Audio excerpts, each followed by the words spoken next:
I would like to make a statement on last week's European Council. Long after we have left the European Union, the UK will continue to be a strong and committed partner, standing alongside our neighbours and working together to advance our shared values and interests. This Council provided a further opportunity to demonstrate that ongoing commitment through discussions that included migration, the digital single market, Turkey, North Korea and Iran. And it made important progress in moving towards the new deep and special partnership with the European Union that we want to see. First, on migration, the UK is playing its full part. The Royal Navy has intercepted 172 smuggling boats and saved over 12,000 lives since Operation Sophia began, while our National Crime Agency is working with Libyan law enforcement, enhancing their capability to tackle the people smuggling and trafficking networks. At the Council, we welcomed the reduction in migrant crossings and the renewed momentum behind the Libyan political process. But we must also continue to address the root causes driving people across the Sahara and the Mediterranean, so the UK is also continuing to invest for the long term in education, jobs and services, both in countries of origin and transit. On the digital single market, it is right to keep up the pressure on completing its implementation by the end of 2018. This will continue to be of benefit to us even after we leave the European Union. At this Council, I also argued that the free flow of data is key to unlocking the potential of Europe's digital trade, and we secured conclusions which recognise this. As the government set out in a paper over the summer, such arrangements will be an important part of the future relationship between the UK and the EU. Turning to the discussions on Turkey, we share the concerns over the arrests of EU nationals and others defending human rights. This is something I raised personally with President Erdogan when we met at the UN General Assembly, and we are publicly calling on Turkey to protect freedom of expression and release those defending human rights.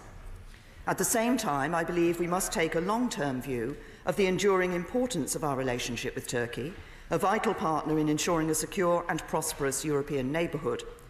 And we must also continue to recognise the challenges they are responding to, not least that they faced a military coup only 16 months ago. So we must continue to work with Turkey as our ally and partner, in particular as we respond to the shared challenges of terrorism, migration and instability in the Middle East. But in so doing, we must do all we can to convince Turkey to demonstrate its commitment to human rights and the rule of law. To turn away from Turkey now would undermine those who seek to secure a European future based on our shared values. On North Korea, we welcomed the EU sanctions adopted last week and reaffirmed our clear condemnation of North Korea's aggressive and illegal missile and nuclear tests. We urged all states, including China, to play their part in changing the course Pyongyang is taking. And on Iran, the Council built on the joint statement made by Chancellor Merkel, President Macron and myself last week, reiterating its firm commitment to the nuclear deal.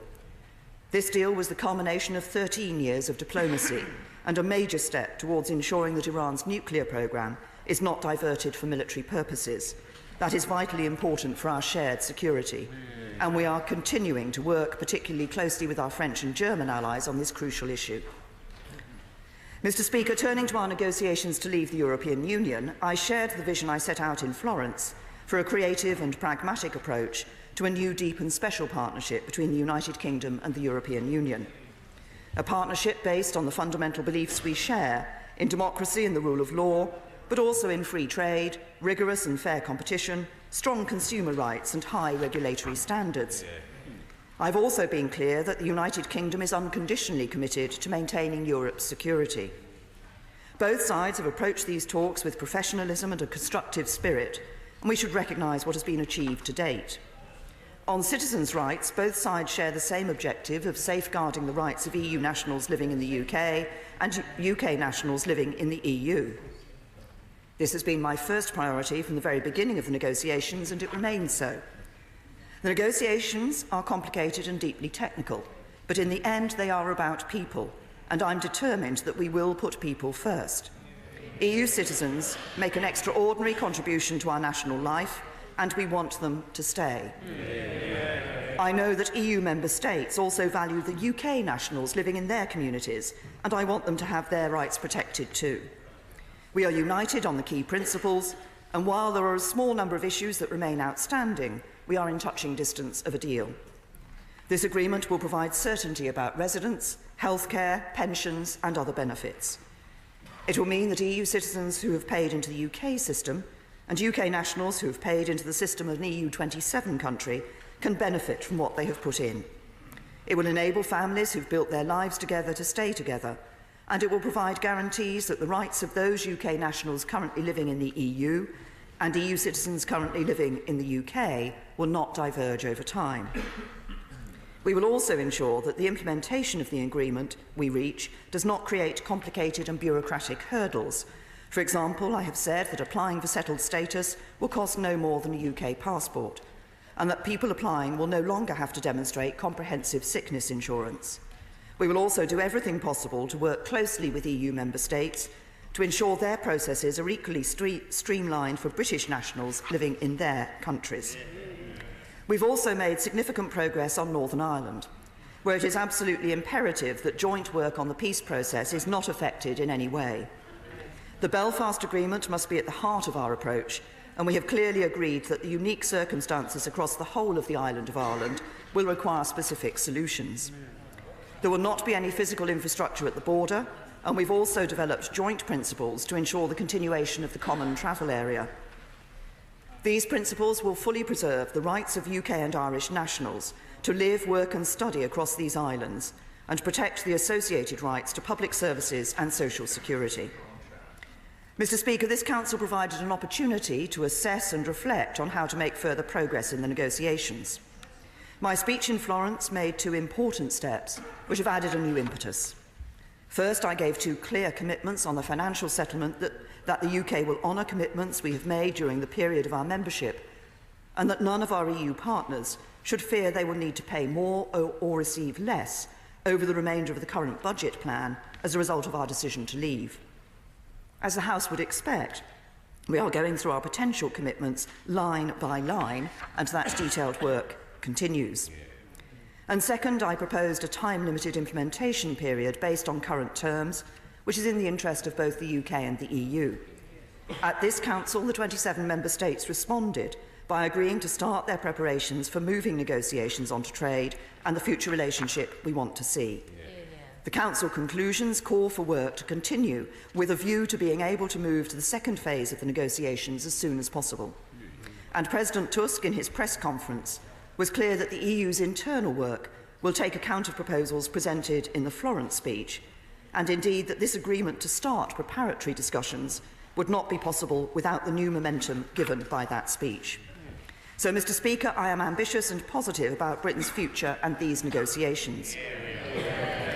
If we're going to take a step forward together, it must be on the basis of joint effort and endeavour between the UK and the EU. But I believe that by approaching these negotiations in a constructive way, in a spirit of friendship and cooperation, we can and will deliver the best possible outcome that works for all our people. And that belief was shared by other European leaders. Mr. Speaker, we are going to leave the European Union in March 2019, delivering on the democratic will of the British people. Of course, we are preparing for every eventuality to ensure we leave in a smooth and orderly way, but I am confident that we will be able to negotiate a new, deep and special partnership between a sovereign United Kingdom and our friends in the European Union. That is my mission, that is this government's mission, and I commend this statement to the House. Jeremy Corbyn. Thank you, Mr. Speaker. I would like to thank the Prime Minister for an advanced copy of this statement. And I also underline the importance of respect for human rights and democracy in Turkey, and say to the government of Turkey, imprisoning journalists and lawyers is not part of that process and is not acceptable. And also that we also need to defend the Iran nuclear deal, which has been rightly defended at the EU Council last week, and we must all do everything we can to defend it to prevent the proliferation of any nuclear weapons. I commend also the service of the Royal Navy in Operation Sophia, which the Prime Minister pointed out has already saved thousands of lives. But in relation to Libya, nothing is more pressing than securing a viable, long-term, peaceful settlement to that country's problems. Given the language used by her Foreign Secretary in this matter, the Prime Minister may need to take a lead on this, just as she's had to take over the lead from her Brexit Secretary on negotiations with the EU.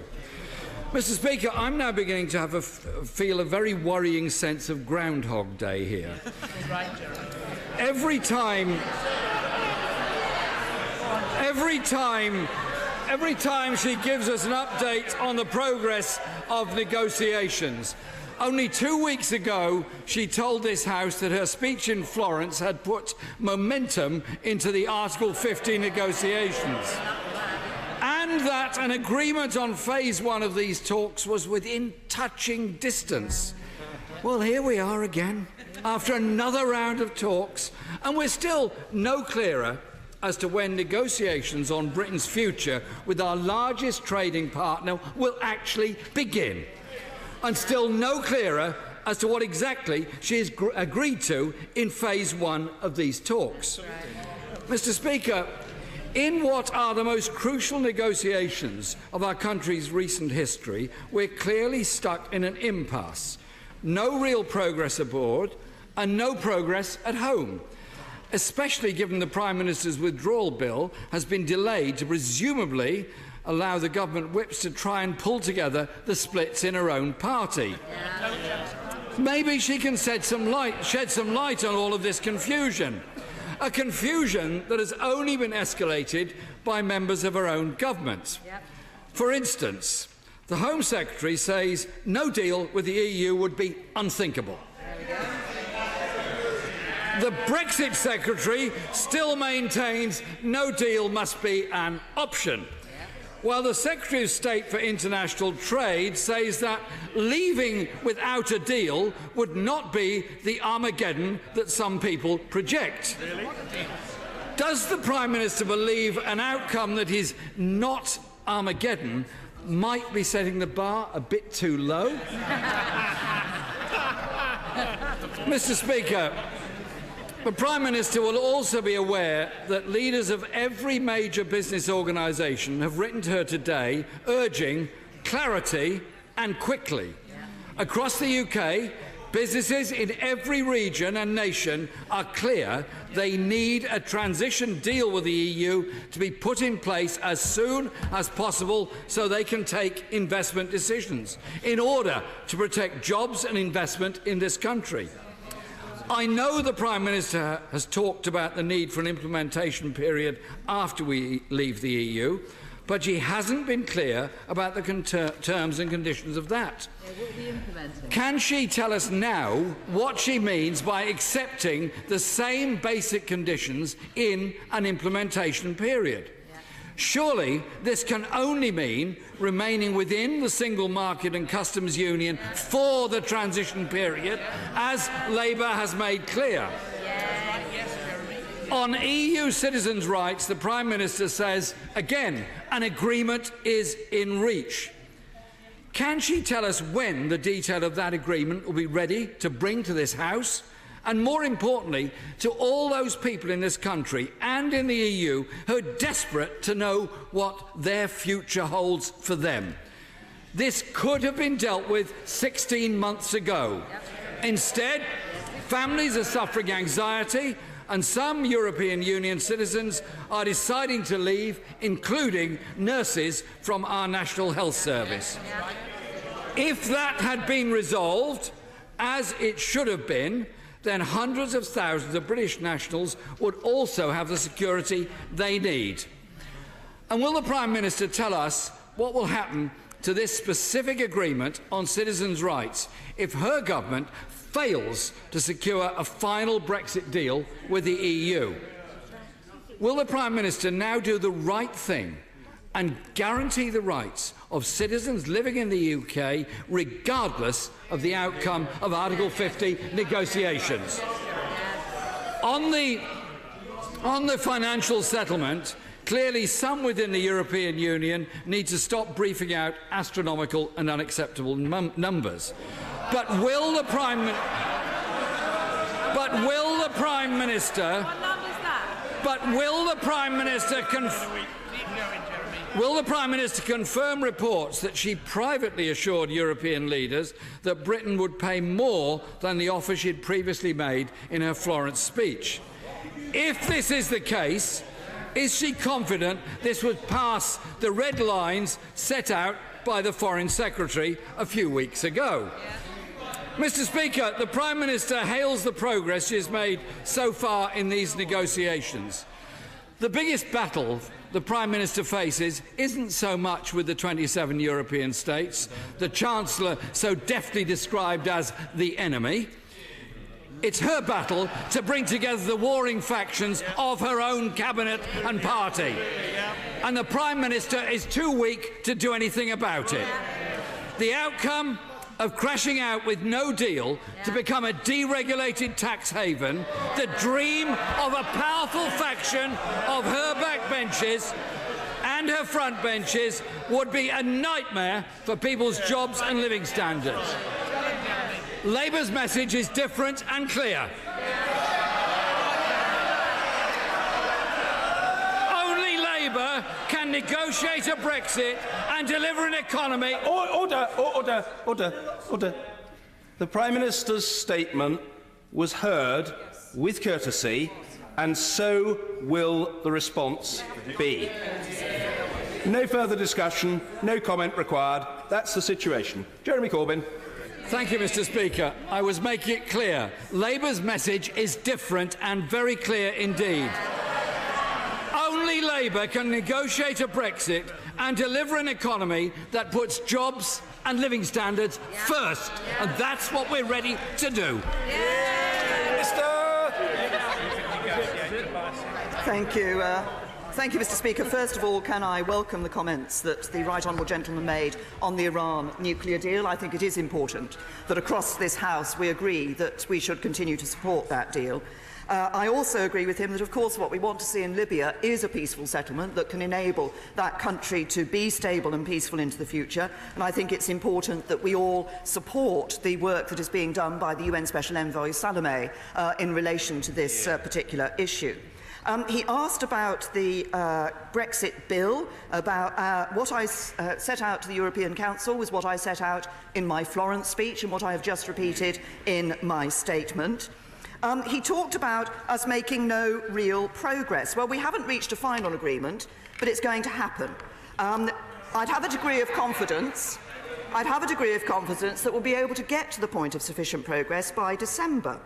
After the Florence speech, there is a new momentum. The Florence speech was a step forward, and there should be a positive response to the willingness to work on the interim period, and there has been established a momentum. Now, as it happens, those aren't my words, though the words of Chancellor Merkel, the Taoiseach, the Swedish Prime Minister, the Italian Prime Minister, the Polish Prime Minister and the Danish Prime Minister. So I can assure the Right Honourable Gentleman that progress was indeed made. Now, the Labour Party talk about the need to move ahead in the negotiations. Well, if they think it's so important to move ahead in the negotiations, why did Labour MEPs vote against moving ahead in the negotiations?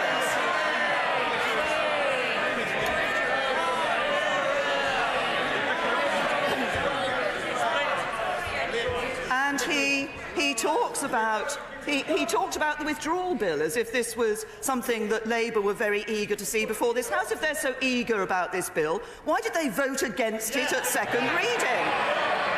And in doing so, vote against bringing workers' rights and environmental standards into UK law. And then finally, he spent a long time in his response talking about no deal.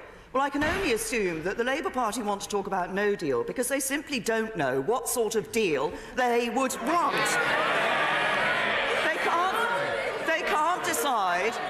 They can't decide whether they want to be in the single market or not. They can't decide whether they want to be in the customs union or not. They can't decide whether they want a second referendum or not. They can't decide whether they agree with free movement continuing or not. And worse than all that, actually they say they would take any deal, whatever the price they were asked to pay. That's not the way to get a good deal for the UK, it's the way to get the worst possible deal for the UK. Mr. Kenneth Clark. Mr. Speaker, isn't it clear that damaging delay will be caused if we don't make progress soon? And the main problem is that other European leaders can see that a noisy minority in the Cabinet and on the backbenches of her own party have persuaded themselves that no deal at all is completely desirable. And this causes them to doubt whether she's able to produce a clear picture of where she eventually wants to go, and whether she's able to produce a majority here for any agreement they have with her. So has she considered, she may have done already, appointing some trusted minister to make approaches to leading members of the opposition parties to see if they will live up to some of the things that the leader appears to say, and perhaps do better, so that at least we can have a consensus in this Parliament, in the national interest, on the outline of a transitional deal, at least, that would enable us Mr. Clark, we'll have to wait for the answer to that question, hearing from the Prime Minister. No financial settlement yet, but she's hopeful. Stay tuned for more.